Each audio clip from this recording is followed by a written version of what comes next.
pala ito, oh. Sarap yan sa bawan. Puno pala siya Sa bawan, no? Sarap yan. Tinolang isda. Ano po tawag sa isda yan? Anong tawag sa inyo? Isda. Anong pangalan niya? Sarap yan sa bawan. Sa nabaw na isda. Sinabawan na isda. Yan guys, oh. Kilalayan nyo itong isda na ito. Ayan. Ito yung nabili namin na isda sa palengke. Sariwang-sariwa pa. Yan. Sasabawan namin para sa tanghalian. Yan. Lalagyan ng malunggay. Asan malunggay mo?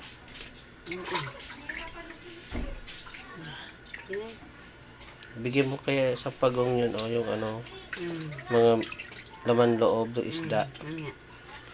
Kakainin niya kaya yun? Kakainin. Huwag lang sa tilapia ka nga pait.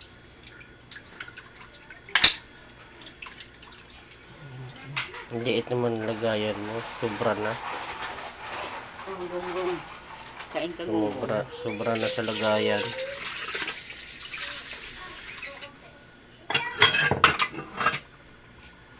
Ang dami itong malaki, oh, sa taas. Ganun pa din. Yan mo na. Hinalitan ka, ganun pa rin. Hindi pa rin kakasya. Marami pala siyang ganyan. Parang panina ulit. Ito lang ipangat po unti. Pwede na yun. Di mas na kumakain yung ano.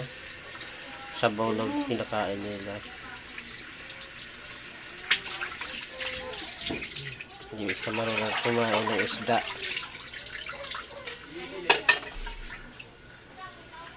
Magkano yan? Oh, may kiris-kiris pa tayo. Ito? Hindi yung isa. Yun, ito. Wala na. Wala na. Malinis na. Malinis na.